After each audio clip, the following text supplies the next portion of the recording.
So, I don't know how many of you remember the raid on Brian Malinowski. He was an airport executive in Little Rock, Arkansas. And just to give everybody a recap here, this man was a collector of guns. And in Arkansas, at least at the time during this raid, I'm not sure about it now, private firearm transactions were legal. And based on the ATF's definition, there was no limit as far as how many transactions you can do. For example, if you go and buy 2 guns at your local gun shop, we've talked about this before, but they don't have a return policy, and for good reason. If you go out and shoot somebody with a gun and then return it, you're kind of screwing that shop. So that's why that exists. That being said, private firearm transactions are something that a lot of people do because there's obviously buyer's remorse involved with buying a gun. If you haven't gone out and tried it, you buy it, you don't like it, you're probably gonna wanna sell it. So that's what Brian did. He would go to gun shows, he would collect guns, he would do private firearm transactions. Absolutely nothing wrong with it. So once again, just recapping it because I want everybody to be fresh on the story. He got raided. This is his doorbell cam.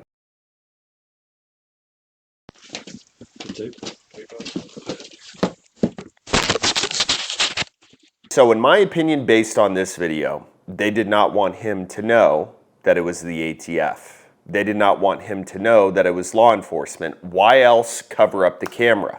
People have cameras for a reason outside their door. They want to know who is outside the door without having to look through their peephole. So they breached his door, and Malinowski thought they were intruders because he didn't know they were law enforcement or the police. And that's honestly fair if you looked at his camera and saw somebody put a sticker over it.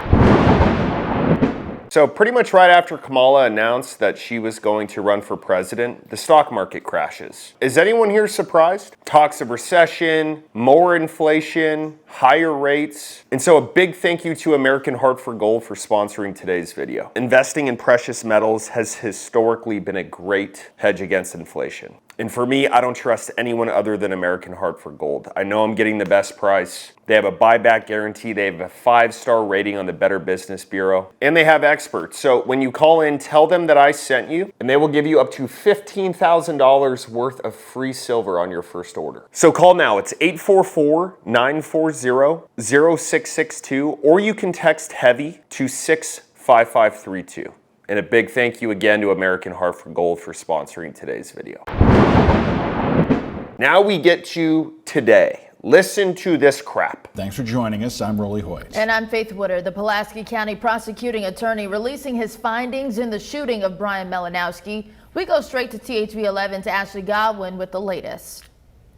Faith, Rolly prosecutor Will Jones says the shooting by federal agents in March was justified. His statement gives us our first look at a second-by-second breakdown of what happened on March 19th, all according to audio captured on a Little Rock police dash cam. Oh, so you guys say that it was justified, that they did nothing wrong. Let's go over the official timeline because something's not adding up here and something still stinks to high heaven. At 6:02 and 58 seconds, the Little Rock patrol officer employed his vehicle's emergency lights and siren to announce the presence of law enforcement.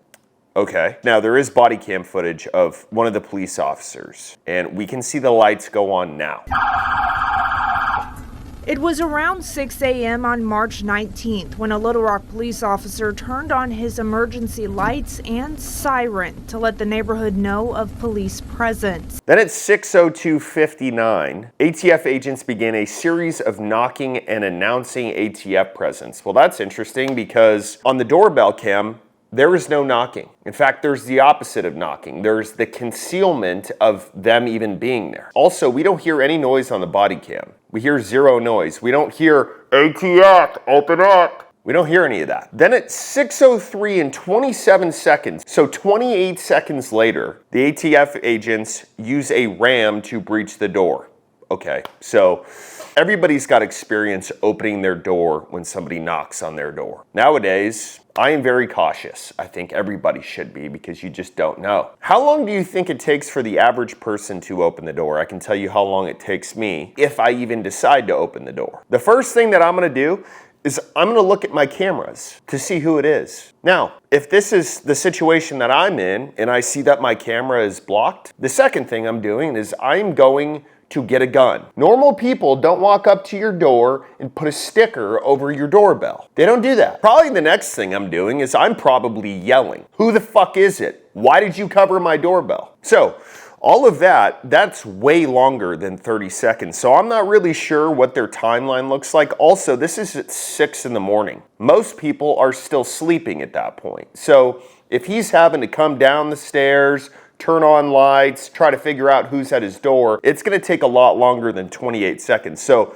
really good job, guys, on giving him a decent amount of time to go open the door. Then 16 seconds later, Mr. Malinowski fires the first of 4 shots from his Colt Defender 45. Then a second later, ATF agents return fire. This is all kind of interesting to me. And what's the most interesting part of it is the first 2 things. A patrol officer employed his emergency lights and siren to let the Malinowskis know that law enforcement was there. And then ATF agents began a series of knocking and announcing ATF presence. Let's just be logical about this. I would say that 99.9% of an ATF raid, police raid, they are planned step by step, meaning they know everything that they're going to do from the moment they arrive on scene to the end. Obviously, there are variables involved with people, but they have a plan set in place. So if their plan was truly to let them know that they were law enforcement and that they didn't want to shoot the guy, or they didn't want an escalation of the situation,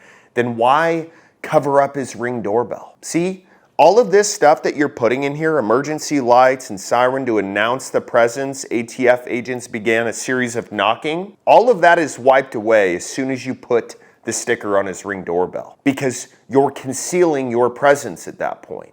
That's not what you're worried about. Here's the other thing. I don't know how many people sleep without their curtains drawn. I can tell you once again, for me, I've got blackout curtains in my room. I have it dark as hell. So even if the police showed up and did a little flash of their lights, I'm not seeing them. I doubt many people are seeing them. But in my opinion, this wasn't justified. 1, the guy didn't break the law. 2, you guys went in there like a group of Navy SEALs. I don't buy the whole you were trying to let him know that you were law enforcement. You guys essentially set this up to where you probably wanted the homeowner to think that you were robbing him or just breaking in, and you wanted to shoot out. Pretty damn obvious.